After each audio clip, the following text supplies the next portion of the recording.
Coming up on News Live at 6, how SUNY ESF students are celebrating Earth Day today.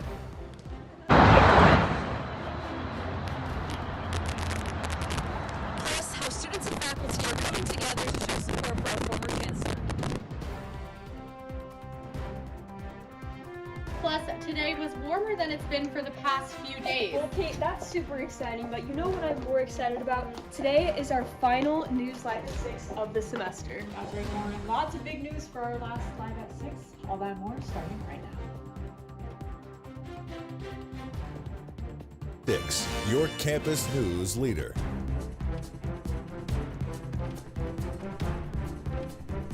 Well, students may be excited to see a new place to get some coffee. Thanks for joining us tonight at 6. I'm Holdmeyer. And I'm Cora Mayer-Costa. SU Campus Dining is announcing a new Starbucks will be opening in Byrd Library for the next semester. The popular coffee brand will be available in the location that Page's Cafe currently operates. So out with old, in with the new currently, it seems like. Yeah, and you know, we are both graduating, so unfortunately for us, we won't get to partake in this, but I'm sure a lot of our underclassmen crew members are super excited to get some Starbucks right here on campus. Exactly, and especially since the only Starbucks close to campus right now is on Campus West. So having that little competition between Dunkin' and Starbucks is going to be interesting to see. Absolutely, Cora. Well, today is Earth Day, and students at SUNY ESF have been celebrating all week. Our Ben Ross is live at SUNY ESF right now. Ben, what can you tell us about how events like this affect the community?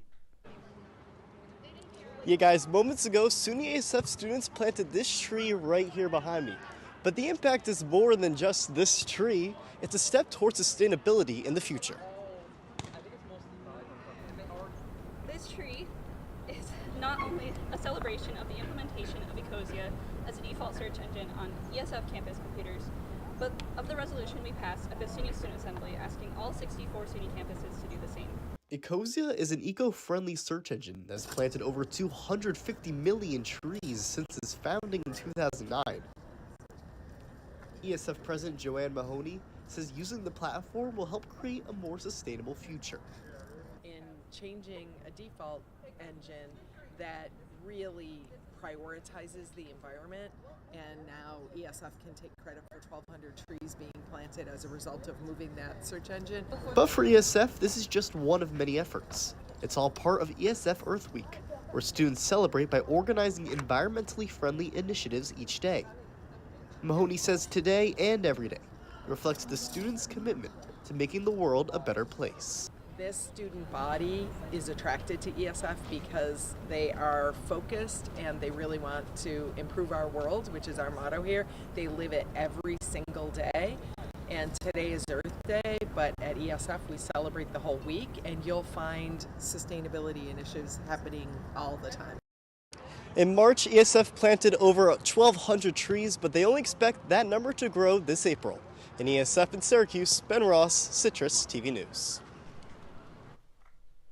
Thank you so much, Ben. Amazing reporting as always. Watt Maple Farm is also celebrating Earth Day in a similar way. The farm plans to plant up to 16,000 new trees over the next 3 years. The farm says the new trees will be planted with a specific tool that allows 2 people to plant 1,000 trees a day. They will also be protected by 6-foot tubes that prevent damage from other animals. This announcement comes during a record-breaking syrup production year for the farm. And here on campus this evening, former Chancellor Kent Severide released his first announcement to campus after announcing his brain cancer diagnosis last week. He says he will soon undergo aggressive treatment at the University of Michigan Medical Center. A major show of support is expected on Syracuse University's campus next week. Our Pearline Deal is telling us how the community is coming together for this.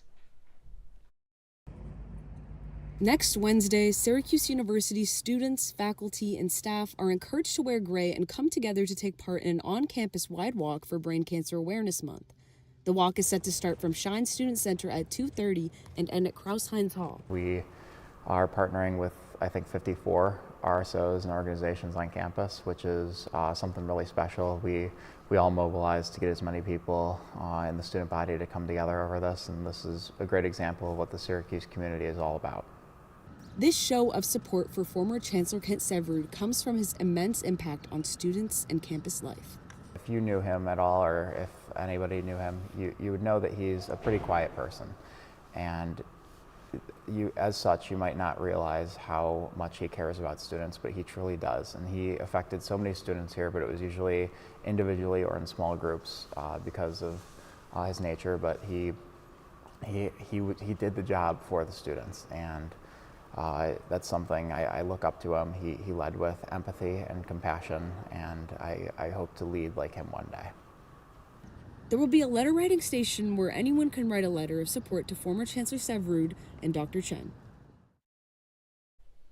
Perline, thank you. And also supporting the Chancellor is Representative John Mannion from D.C. The representative says he is a close friend of the now former Chancellor. He's a good man. I think he navigated through some very difficult times in Syracuse University's history, recent history, and I think he has left the university in a better place. Mannion says that he wishes Severud the best of health. And now to the latest in Syracuse staffing. The Vice President of People and Culture is heading west to Indiana's Valparaiso University. Mary Grace Almendrez will serve as Senior Vice President and Chief of Staff. She will be starting this June. This is the same university the previous Dean of Hendricks Chapel, Reverend Brian Conkle, went to this past year. 2 athletic administrators are leaving Syracuse University. Tori Ball and Kirsten Ellaby no longer work for the athletics department. This was announced through an email sent to athletic staff. Ball and Ellaby were both deputy athletic directors for business development. It's unknown at this time why the 2 are leaving and if it was their decision. This announcement comes as Syracuse's athletics department goes through leadership changes. And new details on the I-81 construction. Starting today, 2 lanes in Syracuse will be closed. Interstate 690 will be down to 1 lane between Hiawatha Boulevard and Bear Street. That's exits 13 and 14. It'll be closed from 9 a.m. to 3 p.m. until tomorrow. 481 southbound will also be down to 1 lane between exit 1 and Interstate 81. It'll be closed entirely until 6 a.m. the next day, but will reopen this Friday. The Department of Transportation says construction is weather permitting. This is all part of the I-81 construction project. This year's Taste of Syracuse Festival lineup is now available. The annual event will feature performances from over 30 local bands and samples from over 70 local restaurants. You can watch the spectacle downtown Syracuse on June 5th and 6th. Proceeds from the event will go to Honor Flight Syracuse and Feed Our Vets charities to honor America's 250th anniversary. The festival has raised over $150,000 for Central New York charities since 2017. And Cora, it was an absolutely beautiful day on campus today. Oh, it was awesome. I made sure I got my sunlight time, touch a bit of grass. It was just really beautiful. Kate Tannenbaum, what can we expect for the temperatures right now, though? Yeah, guys, I mean, like you said, today felt like spring was finally back after feeling that cold front yesterday and Monday. Right now, it's about 65 degrees out there, and it's partly cloudy, and the winds are pretty mild too, so it was just a beautiful day out there. And if we take a look around the region, we can see something a little interesting going on here is that it seems that some of the places more south of us here in Syracuse are actually colder than what we're feeling right now, and that's because they are still experiencing some of those lingering effects from that cold front that we seem to have kind of gotten past. As we look into tonight, it's going to drop to around 42 degrees though, so that cold might come back a little bit, but I'll have more details later on. Thank you, Kate. And now to the latest on the aquarium. A Syracuse Zoo donor group is accusing Onondaga County of bullying them into funding the Harborview Aquarium. The Friends of the Rosamond Gifford Zoo spoke during a county legislative hearing yesterday. They say the county pressured them to contribute $1 million to the aquarium. The zoo says when they denied sending the money, the county tried to stop the zoo from operating their gift shop. This follows last week's controversy over $5.7 million to the aquarium that may have been misused taxpayer money. Governor Kathy Hochul is announcing an expansion to the volunteer firefighter stipend program. The program will now pay for the cost of 5 more training courses than it did before. These include firefighter survival self-rescue, assist and search team, rapid intervention crew, and fire and emergency services 1 and 2. These stipends are only available to people taking the course for the first time. Hochul says she hopes this program will make training more accessible. Training is expensive. It is time consuming. And that is why we put in place these volunteer stipends to help lift the burden of the cost. Funding must be submitted by a fire chief or officer on behalf of the volunteer firefighter. Coming up on News Live at 6, updates on the Iran war, what the status of the Strait of Hormuz is, and the peace talks. Plus, the special election in Virginia, what the vote is, and where the results were after the break. An excellent episode of Live from Studio B.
You're watching CitrusTV News, live at 6, with Cora Mayer-Costa, Lauren Holdmeyer, and Kate Tannenbaum.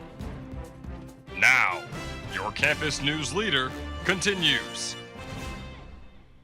Welcome back to News Live at 6. Iranian news agencies say their military attacked a third ship in the Strait of Hormuz this morning. This comes after President Donald Trump indefinitely extended the ceasefire with Iran. It was previously set to end tonight. Pakistan was originally supposed to host a second round of peace talks yesterday. State TV said today Iran acknowledged the ceasefire extension, but did not say Tehran was ready to attend a new round of talks.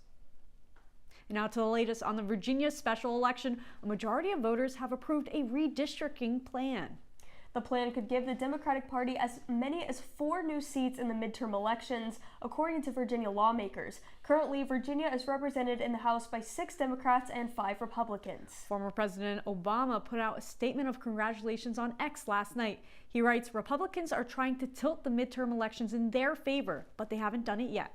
Thanks for showing us what it looks like to stand up for our democracy and fight back." A U.S. appeals court has ruled Texas public schools can now be required to display the 10 Commandments. The decision was passed with a 9-8 vote yesterday. The Fifth Circuit Court says the ruling still does not require students to recite or believe them. This comes at the same time similar laws are arising in Arkansas and Louisiana. The American Civil Liberties Union says it plans to appeal the ruling to the Supreme Court, saying this ruling goes against the First Amendment, separation of church and state.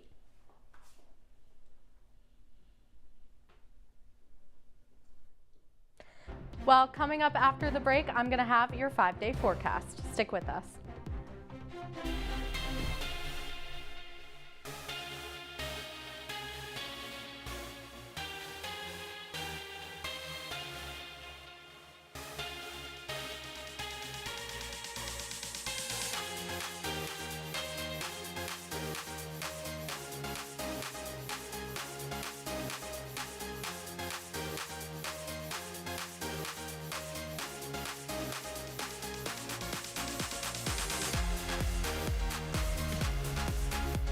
Welcome to Live from Studio B.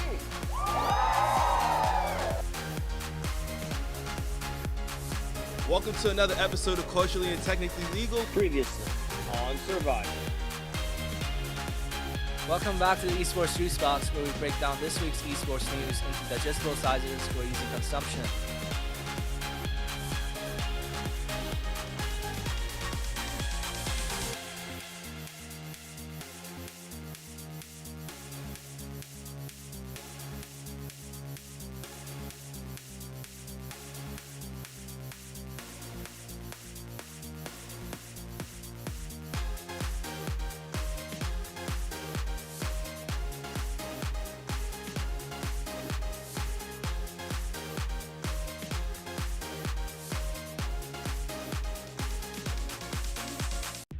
From the CitrusTV Weather Center, this is SU's most accurate weather forecast. Welcome back into News Live at 6. We're looking at your 5-day forecast. Tomorrow it's going to be partly cloudy with a high of 64 degrees and a low of 43. Friday, more clouds, but some sun as well with a high of 60 and a low of 43. And then Sunday, the rain is going to catch up to us again. It's going to be showers pretty much all day with a high of 55 and a low of 43. Sunday and Monday, partly cloudy once again. Sunday with a high of 62 and a low of 42. And then Monday with a high of 70 and a low of 50. Now, we know that today is our last Wednesday news, and that unfortunately means it's my last day as your weather anchor. So I figured that because I'm not going to be here next week, I might as well give you some forecasts for some special days coming up that I won't be able to be here for. So our last day of class is on Monday, and it is going to be a beautiful day with a high of 70 degrees. It's going to be sunny in the morning, and then by the afternoon, there's going to be some clouds rolling in, but it should be a beautiful day. A great time to walk around campus and kind of take it in before we have to hunker down for finals and be inside a lot. And then for our seniors, graduation day is coming up on May 10th, and that's a little farther out to get an in-depth forecast, but we know that the high is going to be somewhere around 68 degrees, and the low is going to be around 45 degrees heading into the evening, so it should be a beautiful day for our graduates and their families to celebrate all of their accomplishments. Guys? All right, Kate, that's definitely what I like to hear about graduation weekend. You can't ask for any better than that. 100%. And I sure am going to miss your weekly forecasts. British Parliament passed a bill that limits future generations' ability to purchase smoking devices. Children born after December 31st, 2008 will be banned from ever buying cigarettes. This is under the Tobacco and Vapes Bill in the UK. The new law will also allow the government to regulate vaping and nicotine products. In order to take effect, legislation only needs approval by King Charles. And coming up on sports, it's playoffs galore. Number 6 Syracuse women's lacrosse dukes it out in its first game of the ACC tournament in Charlotte. Plus scores from around the NHL and the Sabres rematch against the Bruins. Coming up on sports. To an excellent episode of Live from Studio B.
And now, your Citrus TV Sports Report. The postseason is finally here as April comes to an end. Welcome into sports. I'm Brooke Kilgore. Whether it's hockey season or out on the turf, there's plenty of playoff action to go around. We'll kick things off out in Charlotte, North Carolina, as number 6 Syracuse women's lacrosse finishes up against number 20 Virginia. Let's see how things shaped up down south. Well, taking you down to American Legion Memorial Stadium, a lot of action to take a look at as Syracuse gets on top in the ACC tournament. Of course, the first quarter here, 6:04, Emma Munchnick, the all-ACC second-team player, getting things done with that first goal, and then it'd be Molly Guzik there on the crossbody finder. She's got first-team all-ACC honors as well, so a lot to look forward to there. She rounds it out there. As we travel into the third quarter, 2:09 left on the clock, forcing Danny Guyette, it's Madison Alaimo with the goal, making it 8-5 against Syracuse, and Virginia is going to go on this 3-goal spree here overall. Gabby LaVergetta forces Syracuse to make the play there, but it's going to be Molly Guzik once again finishing things up on this run up the slot and flashes it in to make it 11-9 in Syracuse's favor. A lot to look forward to. The Orange are going to take on the first-ranked team for the semifinal on Friday. A lot to look forward to as that game is slated for 4 p.m. And now sticking to the playoffs, it's no surprise that after the turnaround season the Sabres have had, it would be a postseason for the books. Let's take a look at this game that happened yesterday. A massive come-from-behind 4-3 win over Boston on Sunday. The two met again at KeyBank Center yesterday. It's a quiet period and a half until Boston's Victor Averson scores his first of the two to get the Bruins on the board, and it would be the Boston way from there. Sabres goalie Ukko-Pekka Luukkonen would be pulled after the Bruins' fourth goal of the game. Alex Lyon stepping in to turn her side 7 overall. In a response to a devastating third period giveaway on Sunday, the Bruins thwarted a 2-goal attempt from Bowen Byram and Peyton Krebs. Bruins goalie Jeremy Swayman would turn aside 34 shots in this game. The Sabres are now tied 1-1 and traveling to TD Garden for redemption tomorrow at 7. Back to you guys. All right, Brooke, exciting game coming up tomorrow night. Exactly. Stay tuned for your wake-up weather. I see you mobbing over her. Let's go. Let's mob. Let's crawl.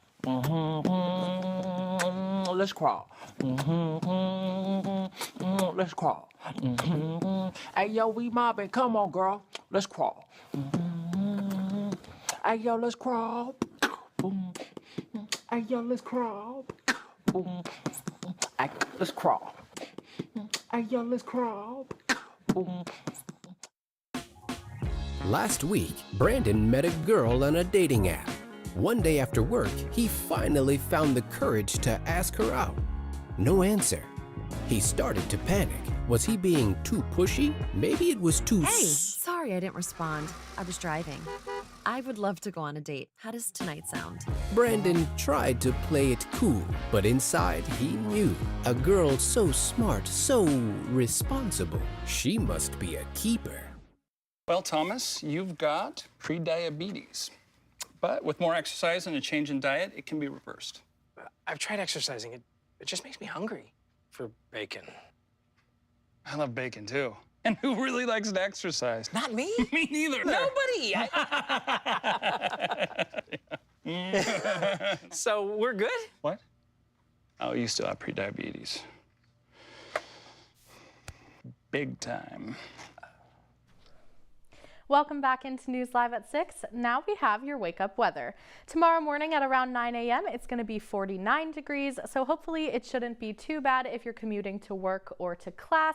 Should be a mix of sun and clouds all day, so it should be a nice day. Around noon it's going to get to around 58 degrees, and then it's going to stay in that general range for the rest of the day, getting down only around to 58 degrees by the end of the day at 6 p.m. Well, Kate, I'm so glad that we finally have some nice, sunny, warm weather now that we're at the end of April, the end of the school year. Exactly. It's always a pleasure just to see the sun rays. Yeah, I completely agree, guys. But I don't only have the weather for you today. We actually have a very special surprise for both of you and all of our seniors. Cora and Lauren, we both are so proud of you guys, but there's also a lot of people who want to say the same thing. Take a listen. Cora, Holdy, You two are some of the most talented people I've ever seen.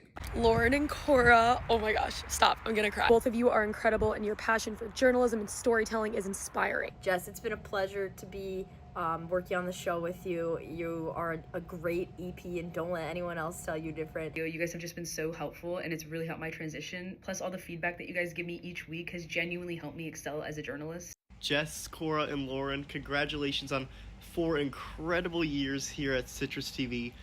I really appreciate everything that you guys did. You are all super, super talented. Cora and Lauren, you guys are both so inspirational to me as anchors. I feel like I've learned so much from you, and you always know how to give criticism in such a kind but constructive way.